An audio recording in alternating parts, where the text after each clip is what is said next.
Block असताना नुसते बेवडी जातात. ही शाळा आहे आम्हाला सांगते.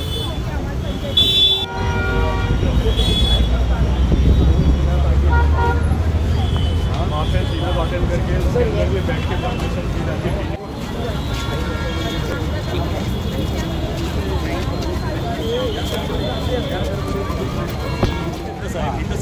शर्ट वगैरे सगळे सांगते. जास्ती समोरून एकदम आता वर गेला आहे. काही वर्षापूर्वी थोडा पाऊस कमी केला आहे. महानगरपालिका अजून ते कमी करते. तुम्हाला लोकांना लागेल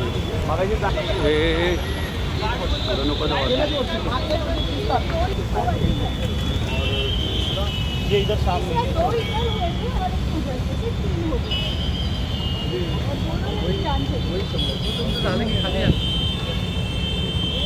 आणि तिसरा जो झाला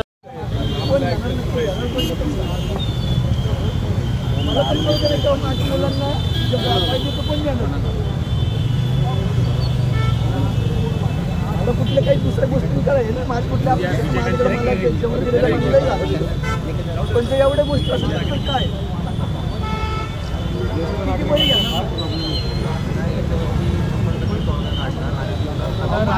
बेसिकली जड वाहनामुळे इथे ॲक्सिडेंटचे प्रमाण जास्ती आहे. मागचे 1 वर्षात 3 फेटल ॲक्सिडेंट इथे घडलेली आहे. त्या अनुषंगाने सर्वात प्रथम जड वाहनांची नियोजनसाठी काही निर्णय घेण्यात आलेले आहे. आता तात्पुरत्या स्वरूपात आजपासून आम्ही रात्री 10 ते सकाळी 6 वाजेपर्यंत फक्त जड वाहनांची प्रवास या परिसरात राहतील. दिवसात पूर्णपणे सकाळी 6 ते रात्री 10 वाजेपर्यंत पूर्णपणे जड वाहनाची वाहतुकीवर बंदी घालण्यात आलेली आहे. अशी नोटिफिकेशन लवकरात लवकर निघेल. त्यामध्ये मार्केट यार्डची जी काही गाड्या आहेत त्यांना रात्री जातील किंवा दिवसात जे भाजी किंवा आवश्यक सामग्री घेऊन जायचे ते लहान 407 वगैरेमध्ये जाऊ शकते.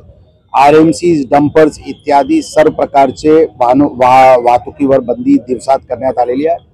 काही बिल्डिंग प्लॅन मंजूर शिवाय काही गोडाऊन्स या परिसरात असल्याची बातमी सुद्धा तक्रार आलेली आहे.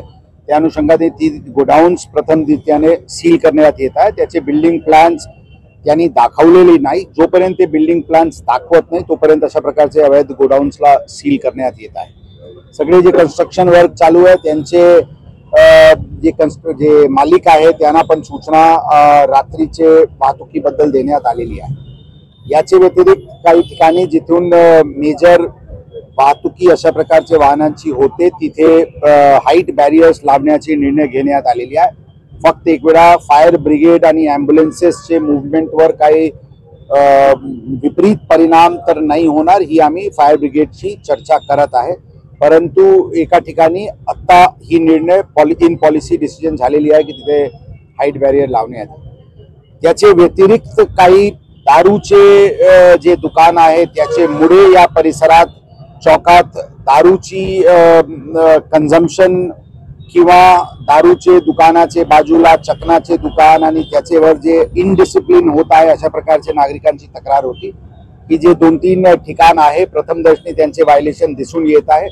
त्यांना आता 142(2) बॉम्बे प्रोहिबिशन ऍक्ट अंतर्गत त्याच्यावर कारवाई करण्याची प्रोसेस ऑलरेडी सुरू करण्यात आलेली आहे आणि कायमस्वरूपी लायसन्स रद्द करायसाठी किंवा या दुकाने इथून दुसऱ्या ठिकाणी स्थानांतरणसाठी उपाययोजना संबंधित विभागासोबत मिळून करण्यात येत आहे. ओव्हरऑल या परिसराला गंगाधाम चौकला आम्ही प्रायोरिटीवर घेतलेले आहे. आता याचे डिसिप्लिन करण्यासाठी स्थानिक ACP पोलीस स्टेशनचे तसेच ट्रॅफिकचे अधिकारी दोन्ही मिळून आतापासून जोरात इथे उपाययोजना करतील. मला विश्वास आहे की इथे शिस्ती आणण्यामध्ये आणि वाहतुकीचे कोणत्याही प्रकारचे ऍक्सिडेंट होणार नाही यासाठी आम्हाला नक्कीच यश मिळेल. या विषयावर महानगरपालिकाला आमचे लोक संपर्क केलेले आहे. पूर्ण जंक्शनचे रिडिझायनिंग अत्यंत आवश्यक आहे.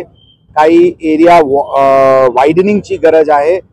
काही ठिकाणी जे प्रथमदर्शनी अतिक्रमण दिसते किंवा इलिगल कन्स्ट्रक्शन्स दिसते ते पूर्ण काढणे गरजेचे आहे. महानगरपालिकेला अशी सूचना देण्यात येत आहे. त्यांच्याशी मिळून हे सगळे नियोजन पण करण्यात येईल. जे स्लोप बद्दल आहे ते एक मेजर इंजिनिअरिंग कन्सर्न आहे.